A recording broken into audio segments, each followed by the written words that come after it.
کیا سفر کے مہینے میں سفر کرنا ٹریول کرنا حرام ہے؟ یہ تیرہ تیزی کی حقیقت کیا ہے؟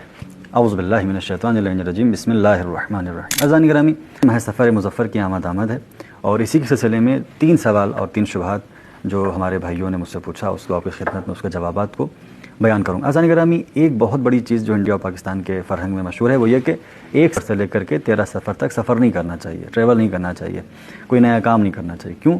چونکہ 13 تیزی ہے۔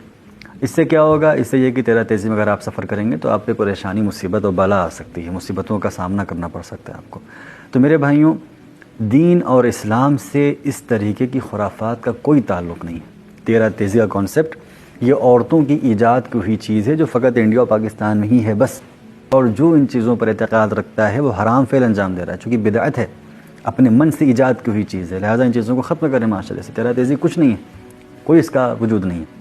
ہم قرآن کے اہل بیت سلام اللہ علیہم کے ماننے والے ہیں، لہٰذا ان کی باتوں پر ہمیں عمل کرنا ہے، نہ کہ اپنی ایجاد کی ہوئی چیزوں پر۔ میرے بھائی نے پوچھا کیا سفر کے مہینے میں سفر کر سکتے ہیں کہ نہیں؟ جی بالکل سفر کر سکتے ہیں۔ اس طرح سے ہر سفر کے پہلے آپ صدقہ دے کے نکلتے ہیں، اس طریقے سے ہمارے سفر میں بھی اگر آپ سفر پہ نکل رہے ہیں، کسی ٹریول پہ جا رہے ہیں، تو آپ جو ہے صدقہ دے کے نکلیے، چونکہ صدقہ دینا 1000 مشکلوں اور پریشانیوں سے انسان کو بچاتا ہے۔ تو لہٰذا تیسرا سوال پوچھا کہ محض سفر میں کس دعا کو زیادہ پڑھا جائے؟